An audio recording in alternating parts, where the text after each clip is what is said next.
ফল্গু নদীর তীরে অবস্থিত গয়া। গয়া হলো হিন্দুদের মোক্ষস্থল। পূর্বপুরুষদের উদ্দেশ্যে পিণ্ডদানের উদ্দেশ্যে সবাই গয়াতে আসে। চলুন শেয়ার করি গয়ার খুঁটিনাটি। বাই দ্য ওয়ে, আমি সোমা। আমি এসেছি রোজ গল্পের অপর একটি ব্লগে।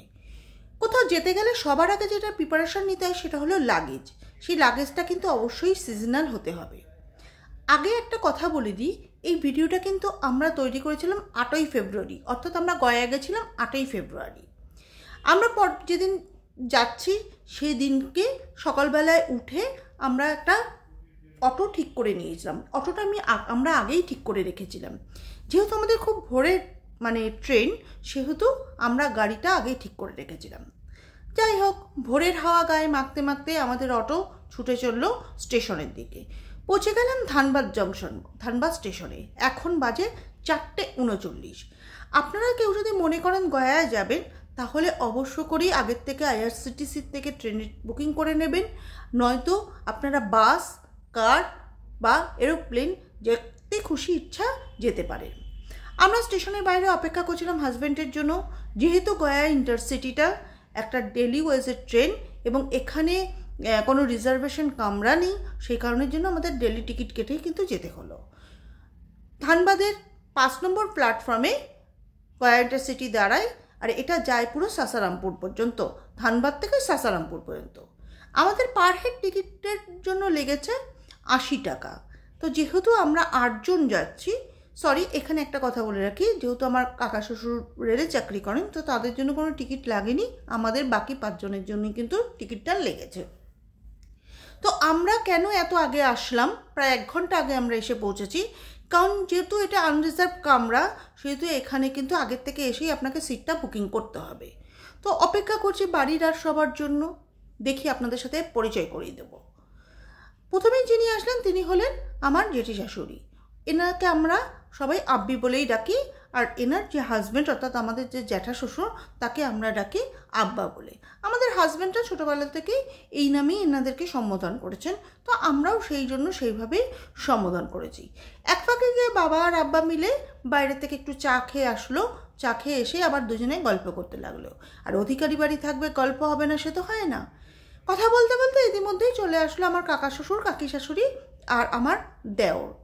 তো মোটামুটি আমাদের এখন বাজে হচ্ছে 5:35।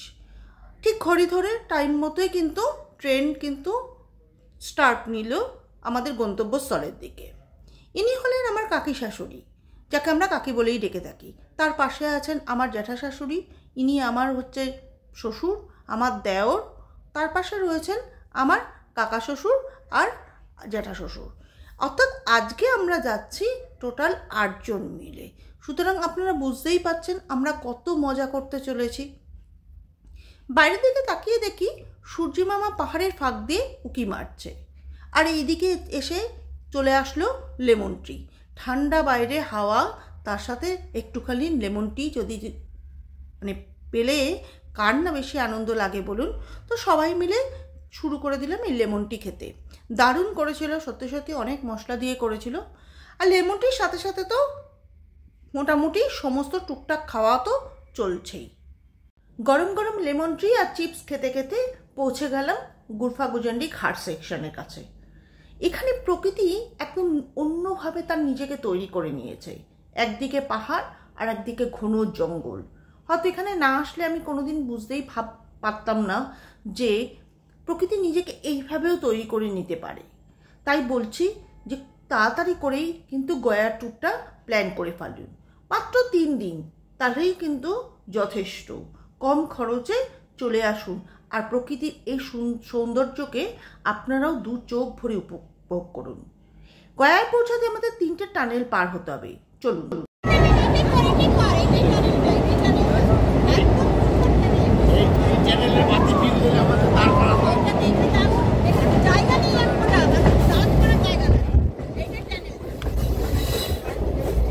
ট্রেন থেকে ধরে বুঝতে পারবি।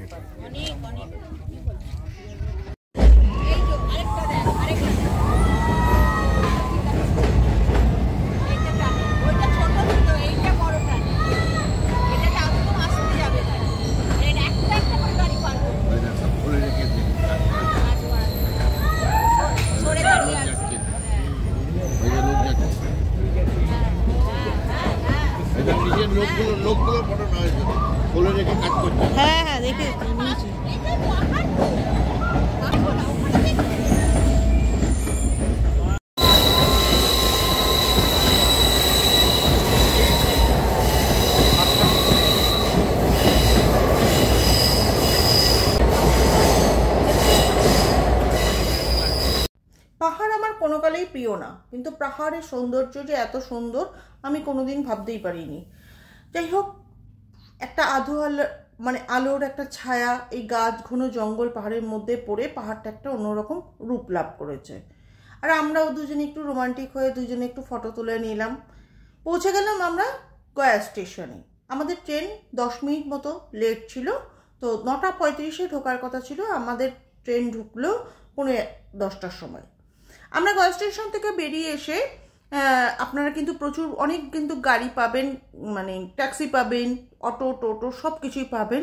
সুতরাং এখান থেকে যাতায়াতের যাওয়ার কিন্তু কোনো অসুবিধাই কিন্তু হওয়ার কথা না, এবং এটা অনেক রাত পর্যন্ত এই গাড়িগুলো আপনি পাবেন। তবে এখানে আসলে একটু লাগেজটা কমই আনবেন, কারণ গয়া স্টেশনে নামতে গেলে প্রচণ্ড পরিমাণে ভিড় হয়, ধাক্কাধাক্কি হয়, তো লাগেজ হাতছাড়া হয়ে যাওয়ার সম্ভাবনা থাকে। আমরা একটুখানি মানে স্টেশন থেকে 3 মিনিট রাস্তা হেঁটে পৌঁছে গেলাম ভারত সেবাশ্রমের একটা কাউন্টারে। এই কাউন্টার থেকেই কিন্তু আপনাকে প্রথমে কুপন কালেক্ট করতে হবে মূল ভারত সেবাশ্রমে যাওয়ার জন্য।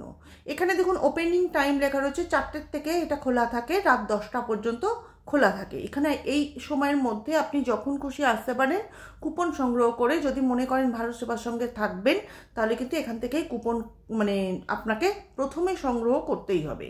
আর ওনারাই আমাদের জন্য গাড়ি ঠিক করে দিয়েছিলেন, মানে 2টো অটো ঠিক করে দিয়েছিলেন। আমরা যেহেতু লাগেজ আছে 8 জন ছিলাম, তো আমাদের 2টো অটো লেগেছে। আপনারা যদি কেউ সিঙ্গেল আসেন বা 2 জন আসেন তাহলে কখনোই রিজার্ভ করবেন না।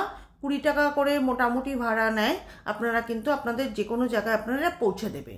গয়ার রাস্তা কিন্তু প্রচণ্ড কনজাস্টেড আর প্রচণ্ড ঘিঞ্জি। যাই হোক, আমরা ভারত সেবাশ্রমে পৌঁছে গেলাম, আমাদের সময় লেগেছিল 10 মিনিট মতো।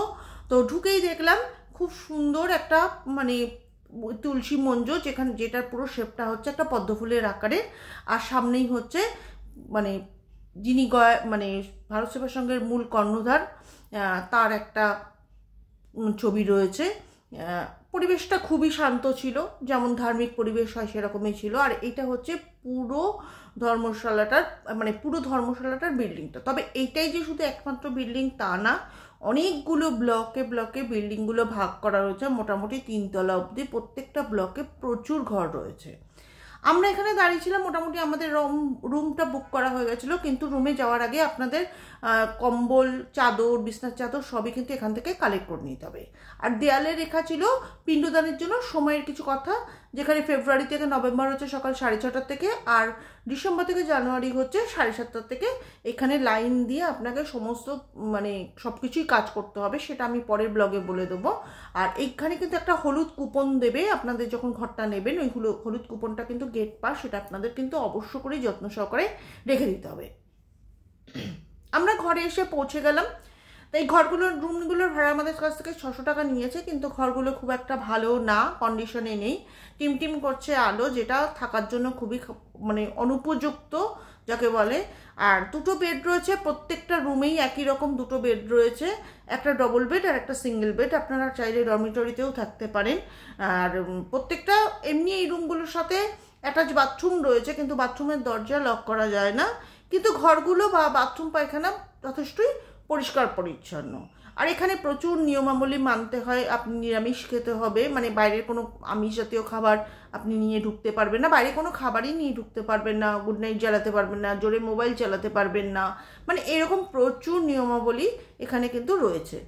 আর এই রুমগুলোর প্রত্যেকটা ব্লকের প্রত্যেকটা যে মানে ফ্লোর, তার দুপাশে রয়েছে হচ্ছে 2টো করে গিজার। আপনাদেরকে গরম জলের প্রয়োজন হলে এই গিজারের থেকে গরম জল নিয়ে নিজেকে নিয়ে আপনার বাথরুমে গিয়ে স্নান করতে হবে, যেটা বয়স্ক মানুষদের পক্ষে খুবই অনুপযুক্ত। তবে কিছু কিছু ঘর রয়েছে যেগুলো দাম বোধহয় প্রাইস হচ্ছে 800 টাকা করে, তো সেই ঘরগুলোর ভেতরেই বোধহয় গিজার রয়েছে, তো আমরা সেই ঘরগুলো পাইনি, ওগুলো আগেই বুক করা ছিল। বাইরে এসে দেখি যে এখানে একটা খুব সুন্দর ফুলের বাগান রয়েছে, যেটা সত্যি খুব ভালো লাগলো দেখতে। এমনি কিন্তু আশ্রমটা ভীষণই পরিষ্কার পরিচ্ছন্ন। তো এখানে বিভিন্ন রঙের ডালিয়া, গোলাপ, গাঁদা খুব সুন্দর করে লাগানো ছিল। আর তার ঠিক উল্টো দিকে ছিল এরকম একটা ক্ষেত তৈরি করেছিল, যেখানে আমি খুব অবাক হয়েছিলাম হলুদ ফুলকপি আর বেগুনি কালারের ফুলকপি দেখে।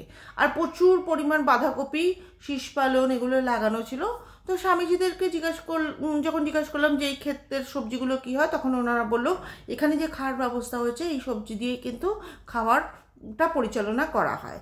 এখানে কিন্তু চাইলে আপনি খেতে পারবেন আশ্রমেই নিরামিষ খাবার, 40 টাকা করে বোধহয় কুপন কাটতে হয়, ভাত ডাল আর যথাসম্ভব 2 রকমের সবজি থাকে, আর রাতে বোধহয় যথাসম্ভব ভাত আর একরকম ডাল আর একরকম বোধহয় সবজি থাকে।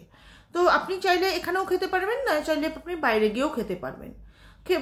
মানে মোটামুটি ক্ষেতটা দেখে আমার ভীষণই ভালো লেগেছে, কারণ এইরকম একটুখানি গ্রাম্য পরিবেশের মতো এই ছোটো জায়গার মধ্যে যে এত সুন্দর ক্ষেত করা যায়, খুবই ভালো লাগলো। যাই হোক, আমি খুবই টায়ার্ড হয়ে পড়েছি, অনেক ভোরবেলায় উঠতে হয়েছে। ভিডিওটা এখানেই শেষ করলাম। ভালো লাগলে লাইক করে সাবস্ক্রাইব করে দেবেন।